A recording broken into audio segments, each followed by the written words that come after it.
ہر قوم کوئی نہ کوئی تہوار مناتی ہے اور لوگ چونکہ معاشرہ انفرادی سطح پر بھی راضی رہنا چاہتا ہے اور اجتماعی ماحول بھی فراہم کرنا چاہتا ہے۔ قومیں بڑے بڑے تہوار مناتی ہیں، میلوں کا بندوبست کرتی ہیں، دن منائے جاتے ہیں۔ اسلام کے اندر بھی دن منائے جاتے ہیں اور بڑی قریب ایک دن آنے والا ہے جسے عید الفطر کہا جاتا ہے۔ لیکن اسلام کے تہوار باقی قوموں کو یہ بتاتے ہیں کہ تہوار منائے کس طرح جاتے ہیں۔ تو سب سے پہلے تو یہ یاد رکھیں کہ اسلام کے اندر جب عید آتی ہے تو اس کا کوئی مقصد ہے، اور ہم نے عید کو کس طرح منانا ہے یہ سارا کچھ ہمارا دین ہمیں بتاتا ہے۔ پہلے تو یہ آپ دیکھیں کہ عید مسلمان نے کس طرح منانی ہے۔ سویرے جب اس نے اٹھنا ہے تو اس نے فجر کی نماز کے بعد دوبارہ سے تیاری کرنی ہے، غسل کرنا ہے، صاف لباس پہننا ہے، خوشبو لگانی ہے، اور کرنا یہ ہے کہ نماز کے لیے جانا ہے۔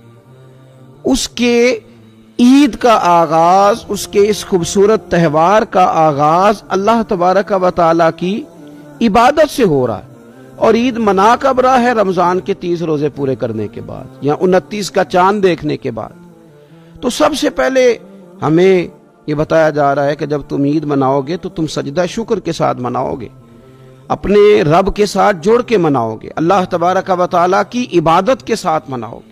تو اس میں کوئی شور و غوغا نہیں، کوئی ریلیاں نہیں، کوئی جلوس نہیں، کوئی پٹاخے نہیں، کوئی گانا باجا نہیں۔ اللہ کی عبادت کے ساتھ بتایا جائے گا کہ تمہارا جو تہوار ہے وہ تہذیب کا، شائستگی کا، خوبصورتی کا، نظم و نسق کا ایک بہترین ذریعہ۔ تم بڑے راضی جب ہوگے تو پھر بھی تم اپنا ساری جھکاؤ گے رب کی بارگاہ میں، پھر بھی تم یہی کہو گے سبحان ربی العظیم، پھر بھی تم یہی کہو گے سبحان ربی الاعلی، پھر بھی تم اس کی بارگاہ میں جبین نیاز جھکاؤ گے۔ پہلی بات۔ دوسری بات، ہمیں پیغام عید یہ ہے کہ یہ جو تمہارے پاس عید کا دن آیا ہے یہ اجتماعیت کا دن ہے۔ آپ جب صف میں کھڑے ہوں گے نماز عید کے لیے تو کیا امیروں کی صفیں علیحدہ ہوں گی؟ غریبوں کی الگ ہوں گی؟ کیا پڑھے لکھوں کی الگ ہوں گی اور ان پڑھ لوگوں کی الگ ہوں گی؟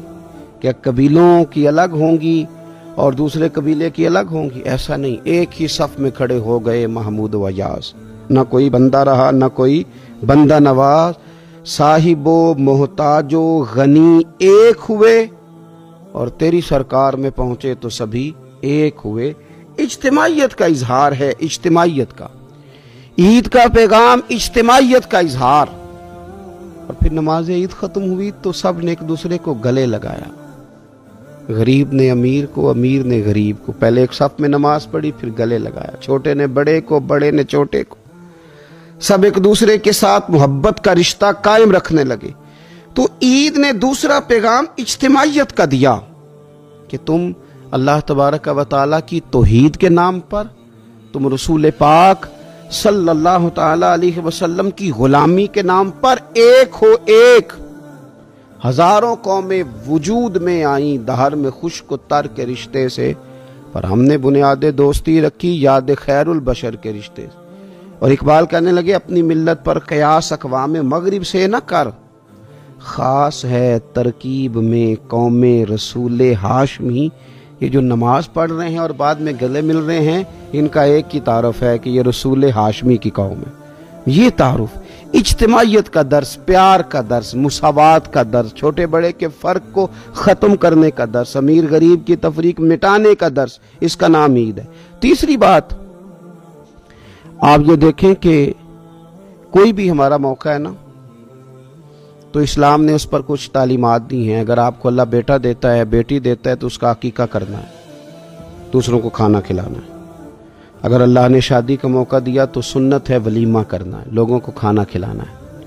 اگر بڑی عید کا موقع آیا ہے تو قربانی رکھ دی گئی ہے، آپ گوشت کریں گے، اس کا ایک حصہ رشتہ داروں کو دیں گے، ایک حصہ غریب نادار لوگوں کو دیں گے۔ اور عید کا موقع آیا تو صدقہ فطر رکھ دیا گیا چھوٹی عید پہ، اور صاحب نصاب پر زکوٰۃ بھی فرض کر دی گئی جو بالعموم رمضان میں ہی دی جاتی ہے۔ رمضان میں زیادہ تر مسلمان دینے کی کوشش کرتے ہیں۔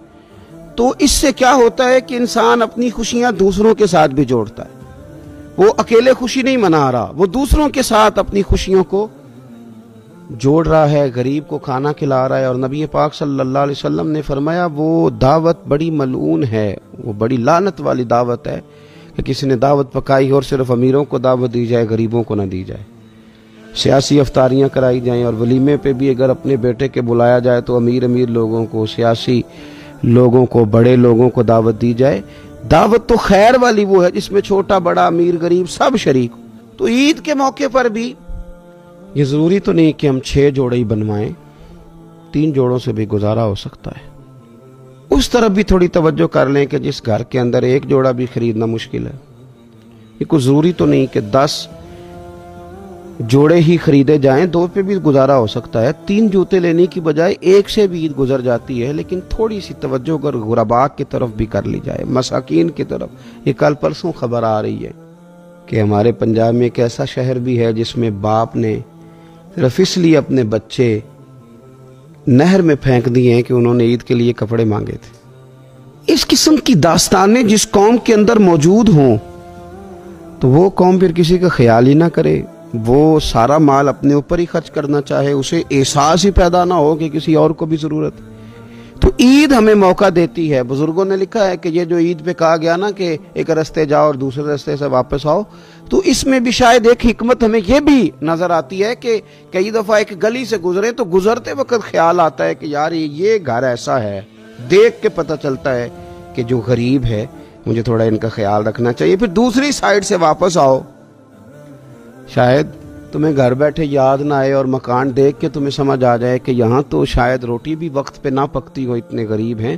تو اسلام نے ہر چیز میں حکمت رکھی، اور صرف عید کے موقع پہ نہیں، مستقل آپ غرباء کے، مساکین کے سرپرست بننے کی، معاون بننے کی کوشش کریں، رسمی طور پر نہیں۔ پچھلے سال نا عید گزری تو مجھے ایک دوست نے ایک پنجابی کا شعر بھیجا، اس نے کہا حضرت جی اس کو ذرا ضرور پڑھیں۔ تو شعر بڑا انوکھا تھا۔ وہ شعر کیا تھا؟ او راشن ونڈن والے او لوکو، او راشن ونڈن والے او لوکو، او عیدوں بعد بھی بھوک لگ دیجے۔ عید کے بعد بھول ہی گئے تم؟ مستقل بنیادوں پر کوشش کریں کہ آپ معاون بنے، غرباء کے، مساکین کے، یتیموں کے، ان لوگوں کی مدد کریں۔ حضرت بشیر بن عقبہ رضی اللہ تعالیٰ عنہ فرماتے ہیں کہ میرے والد جنگ احد میں شہید ہو گئے تھے اور میں ایک کونے میں کھڑا رو رہا تھا، تو نبی پاک صلی اللہ تعالیٰ علیہ وسلم نے مجھے دلاسا بھی دیا، دست شفقت بھی رکھا۔ تو میں نے کہا حضور میرے والد چلے گئے تو کیا بنے گا؟ تو کیا انداز حضور نے اختیار کیا اور کیا انہیں عظیم نسبتوں سے نواز دیا۔ حضور فرمانے لگے اے بشیر بن عقبہ تو پسند نہیں کرتا کہ فاطمہ تیری بہن بن جائے، عائشہ تیری ماں بن جائے اور محمد تیرے والد بن جائیں صلی اللہ تعالی علیہ وسلم؟ مستقل تجھے رشتے نہ دے دیے جائیں، مستقل تجھے سہارا نہ دے دیا جائے، مستقل بنیادوں پر ہی تیرا خیال نہ رکھا جائے، تو عید پر، رمضان میں بالعموم اور عید کے بعد بھی کوشش فرمائیں کہ آپ مستقل بنیادوں پر غرباء اور مساکین کا خیال کریں۔